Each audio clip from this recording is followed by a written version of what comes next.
Chers frères et sœurs, enfants, jeunes gens, jeunes filles, chers amis, bonsoir. Vous êtes sur YouTube ADD Nantes et vous pouvez aussi ADD Nantes YouTube, enfants et ados, et avec le caméraman Stéphane. C'est encore avec joie que ce soir nous sommes là ensemble avec vous. J'espère que la grâce de Dieu se manifeste, que vous nourrissez votre foi de la parole de Dieu, que votre Bible reste et demeure ouverte et que vous avez repris le chemin au travers de ce confinement, bien du temps pour lire la Bible, prier les uns pour les autres, prier pour la nation, prier pour le monde entier et de fortifier votre foi. Nous allons ouvrir la parole de Dieu, vous et moi, dans l'évangile de Jean, chapitre 14e, le verset 1er. Que votre cœur ne se trouble point. Croyez en Dieu et croyez en moi, dit Jésus. Le titre ce soir, c'est l'horloge de Dieu. Le monde dans lequel nous vivons vit une grande crise internationale. Et l'homme, au travers de cette grande crise, vit une crise personnelle. Il désire trouver des réponses à ses questions, des remèdes pour ses besoins, pour ses aspirations spirituelles, et l'espérance de l'homme est liée à l'avenir de ce monde. Sur la crise sanitaire, l'homme attend avec impatience un vaccin contre le Covid-19. Sur la crise économique, avec impatience, nous attendons la reprise des activités. Avec impatience, nous attendons aussi la réouverture des écoles, des collèges, des lycées et plus tard des universités. Et que dire la crise religieuse?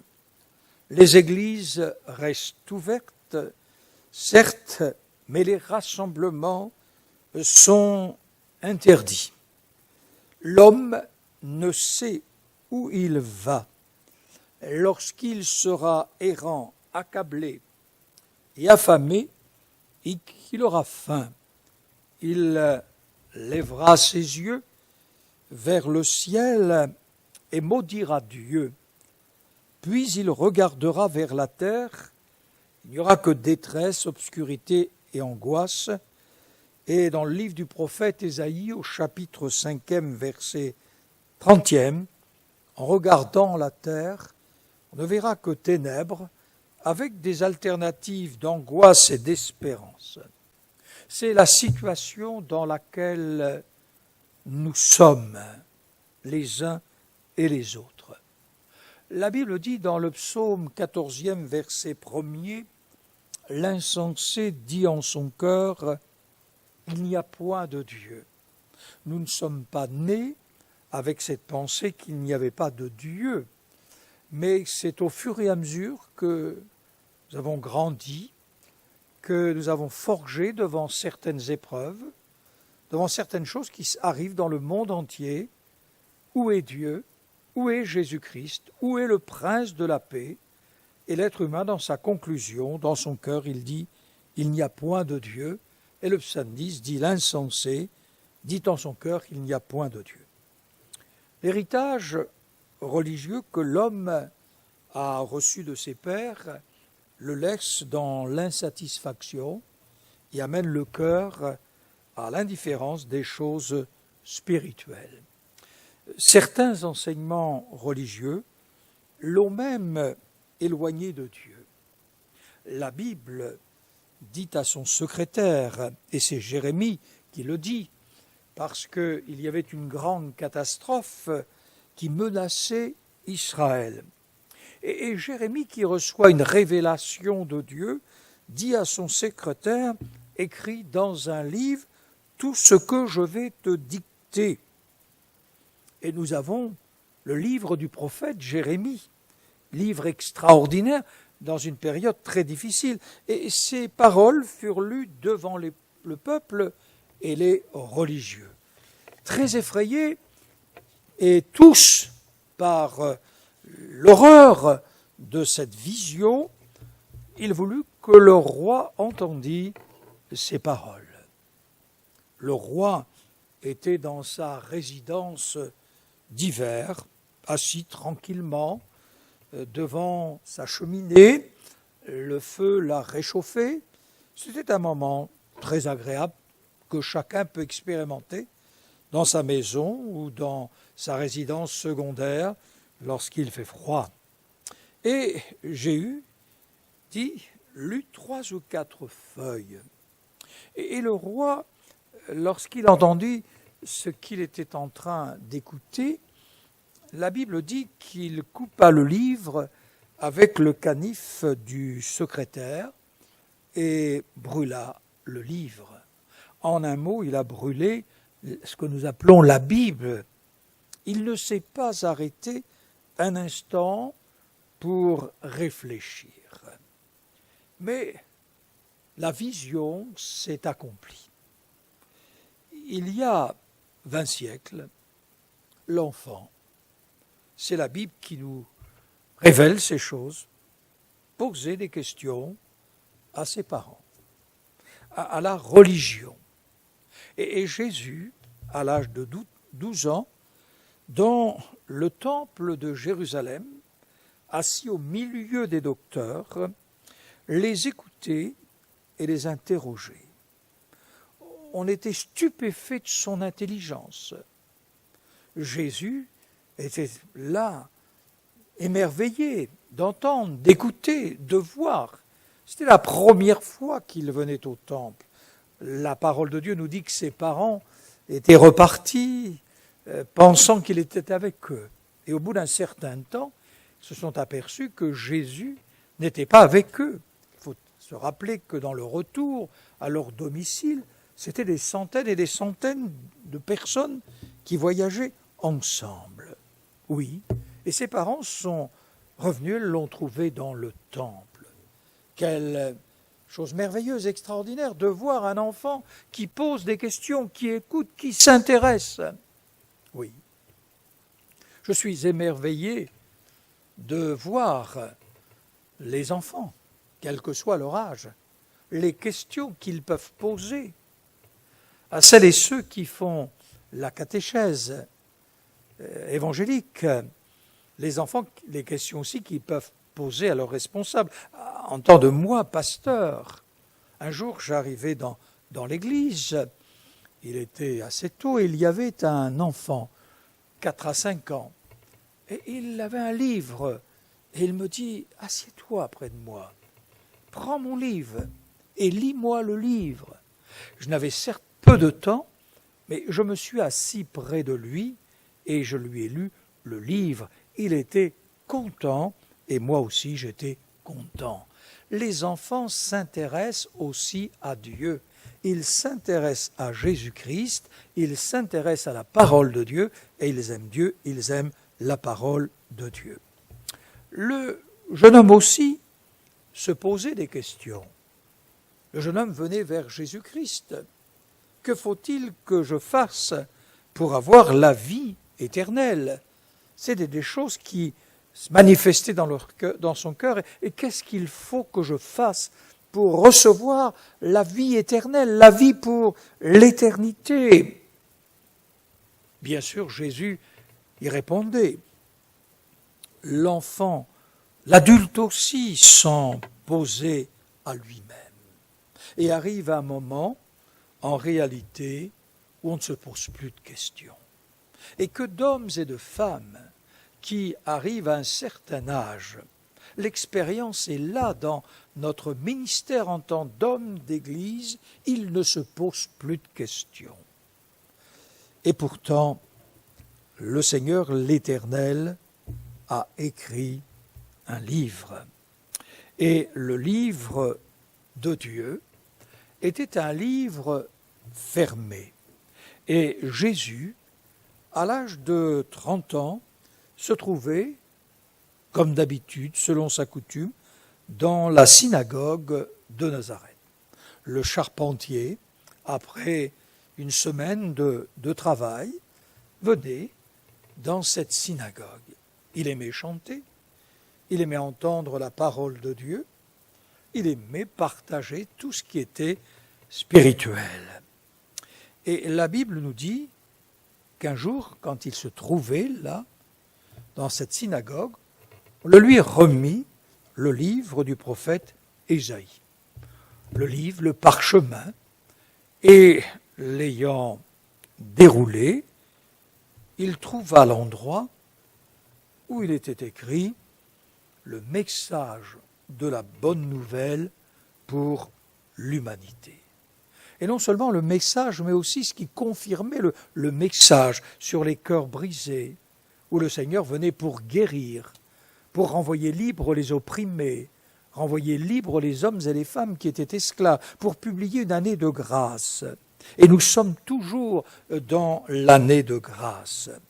Et ensuite, il roula le parchemin et le remit à la personne. Les questions posées à Jésus avaient une réponse. Dans l'évangile de Matthieu, chapitre 13e, verset 39e, quelqu'un pose une question sur la fin du monde et Jésus y répond. Dans l'évangile de Matthieu, chapitre 24e, verset 3e, les disciples eux-mêmes posent une question sur la fin du monde et Jésus y répond. Et même dans l'évangile de Matthieu, chapitre 24e, verset 14e, Jésus dit aussi « Alors viendra la fin ». La Bible, elle est une richesse. Et tout ce que l'on vient de partager, eh bien, c'est l'horloge de Dieu. Et Dieu tient compte, il a une horloge. Et la Bible nous révèle qu'au temps fixé de Dieu, au temps quand ils ont été accomplis, Jésus-Christ est venu, l'horloge de Dieu. Quelle heure est-il au cadran de Dieu?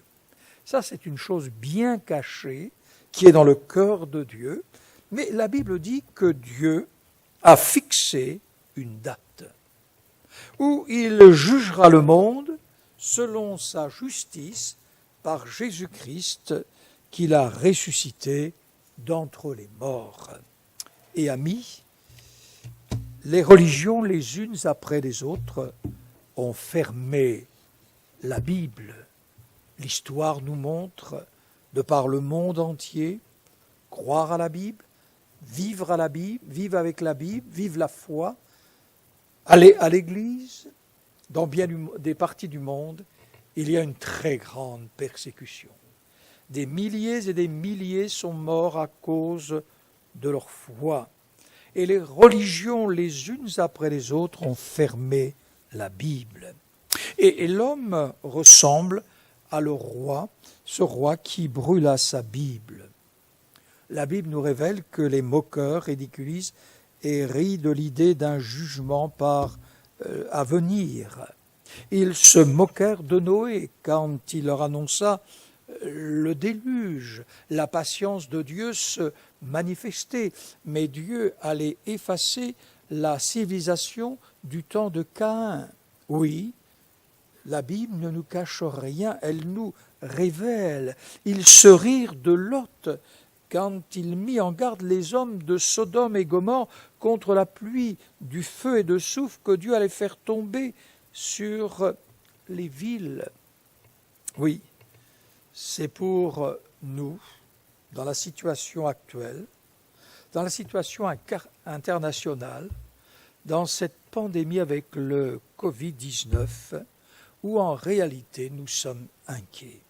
Chaque cœur est inquiet, que ce soit l'enfant, que ce soit l'ado, que ce soit le jeune, que ce soit le couple, que ce soit l'homme d'affaires, que ce soit l'homme âgé, la femme âgée. Oui, l'homme est inquiet. L'homme a peur de ce Covid-19, avec toutes ses conséquences, tous ces drames dans les foyers, toute cette crainte quand on veut faire repartir l'économie, les écoles. Oui, il y a une peur, il y a une crainte. On a peur. Oui, c'est pour vous le moment d'ouvrir la Bible, de rouvrir la Bible, de garder la Bible bien ouverte, non point pour que nous ayons peur. Jésus a dit « Croyez en Dieu, croyez en moi, que votre cœur ne se trouble pas ». Et le Seigneur Jésus venait de révéler des choses concernant son départ. Il savait que le cœur pouvait être plongé dans la tristesse, plongé dans l'inquiétude, plongé dans la peur. Et le Seigneur Jésus veut rassurer nos cœurs. Oui, ouvrir la Bible, rouvrir la Bible, continuer à ouvrir la Bible et à la lire. Jésus, dans sa prière sacerdotale, dans l'évangile de Jean, chapitre 17e, verset 10e, « Ta parole est la vérité ». Oui, Jésus dit la parole est la vérité. L'évangile de Luc, au chapitre 22e, verset 17e, voit deux hommes. Il voit deux hommes et il les connaît. Il les reconnaît. Et ces deux hommes partent et repartent sur Emmaüs. Il voit ces deux hommes marchant, il les voit tout tristes. Il se joint à eux dans leur marche et il leur dit « De quoi vous entretenez-vous en parlant, marchant, pour que vous soyez tout tristes ?» Oui, nos visages sont inquiets, ça se lit sur notre visage. Et notre visage reflète la crainte du cœur. Oui, ça se voit, ça se lit, l'inquiétude. Mais Jésus dit que votre cœur ne se trouble point, croyez en moi et croyez dans le Père, en Dieu. Oui, nous avons beau croire, mais l'inquiétude est là. Il faut que nous fassions confiance à Dieu. Il aborde ces deux hommes. De quoi vous entendez-vous pour que vous soyez tout tristes? Et ces deux hommes vont leur dire, mais tu es le seul et unique qui soit à Jérusalem, qui ne sait pas ce qui s'est passé. De quoi? Qu'est-ce qu'il s'est passé? Eh oui, mais Jésus, qui était notre espérance, il est crucifié, il est mort. C'était notre espérance et tout s'est effondré. C'est vrai que quelques femmes nous ont fait part qu'il était ressuscité, mais nous avons pris ça pour des rêveries. Oui, ils ont expliqué, ils ont montré ce qu'il y avait à l'intérieur de leur souffrance, de leur détresse. Oui, Jésus était notre espérance, et maintenant nous sommes placés dans la désespérance. Et Jésus leur dit, ô hommes sans intelligence. Oh, il ne parle pas de l'intellectualisme. Jésus parle aussi de l'intelligence spirituelle et dont le cœur est lent à croire. Tout ce qu'ont dit les prophètes. Nous ne pouvons point contester que notre cœur est lent à croire. Il est lent à saisir, même dans les choses du monde. Ah, est-ce que c'est vrai? Est-ce que c'est possible? Est-ce que je fais un rêve? C'est pas possible. Et oui, Jésus leur dit, ô hommes sans intelligence, et dont le cœur est lent à croire,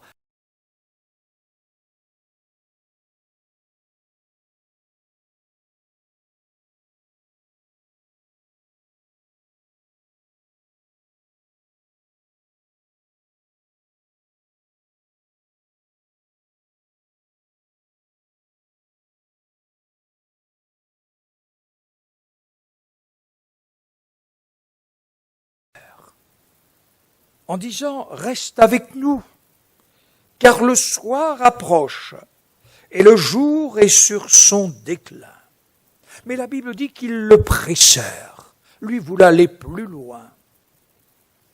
Et puis, il a accepté cette invitation, il rentra pour rester avec eux. Et pendant qu'ils étaient à table avec eux, Jésus prit du pain, et après avoir rendu grâce, il le rompit et le leur donna. Et à ce moment-là, leurs yeux s'ouvrirent, ils le reconnurent. Mais il disparut de devant eux. Et ils se dirent l'un à l'autre, « Notre cœur ne brûlait-il pas au-dedans de nous lorsqu'il nous parlait en chemin et nous expliquait les Écritures ?» Oui, leur cœur fut réchauffé. Oui, la grâce de Dieu s'est manifestée. Ce que Jésus leur a expliqué leur a donné l'espérance. Et l'espérance est revenue. Oui, lisez la Bible. Quel que soit l'heure, à l'horloge de Dieu, sa parole restaurera notre cœur, réchauffera notre cœur. C'est pourquoi acceptez le Seigneur Jésus qui est ressuscité d'entre les morts, qui a tout accompli sur la croix du Calvaire. Vivez avec Jésus-Christ, reprenez le chemin de la Bible si vous ne l'avez plus lu. Mais vous qui êtes les lecteurs fidèles, vivez cette parole, enthousiasmez cette parole dans votre cœur et communiquez cette parole à tout votre entourage. Et quand Jésus va revenir, il nous prendra avec lui. Oui, que Dieu vous bénisse. Croyez en Dieu. Croyez en moi, dit Jésus, et que votre cœur ne se trouble point. Nous croyons aussi en son glorieux retour. Que Dieu vous bénisse. Nous allons faire la prière pour que la paix de Dieu vienne dans votre cœur, pour que le trouble ne s'installe pas dans votre cœur et pour que vous repreniez le chemin de la croix, le chemin de l'Église, le chemin de la communion. Et vous qui êtes sur ce chemin, glorifions Dieu et nous croyons en la grâce de Dieu. Notre Père céleste, nous voulons te bénir ce soir parce que tu es notre Père. Tu nous as donné un Sauveur merveilleux en la personne de Jésus-Christ. Oui, le jour est sur son déclin sur les nations. Nous vivons des temps difficiles. Seigneur, tant dans cette crise à cause du Covid-19, avec tous ses effets. Nous te prions pour les hommes et les femmes, pour le corps médical. Nous te prions pour les familles endeuillées. Nous te prions pour celles et ceux qui ont peur. Nous te demandons que tu les visites par ton Esprit Saint qui les remplisse. Seigneur, nous te prions pour ce corps médical, Seigneur, qui travaille 24 heures sur 24. Merci pour celles et ceux qui sont guéris. Merci pour celles et ceux qui sont arrachés de la mort. Mais nous te prions de les assister afin qu'ils soient psychologiquement forts, qu'ils soient forts. Et Seigneur, celles et ceux qui travaillent aussi, qui les conseillent, qui prennent leur temps, Seigneur, qu'ils puissent écouter aussi cette bonne parole de Dieu. Que ton nom soit glorifié, remercié à tout jamais, et nous donnons gloire et louange à ton nom. Nous te prions aussi pour que les églises, dans nos rassemblements, nous puissions nous rassembler pour glorifier, chanter la gloire de Dieu. Que ton nom soit béni. Amen.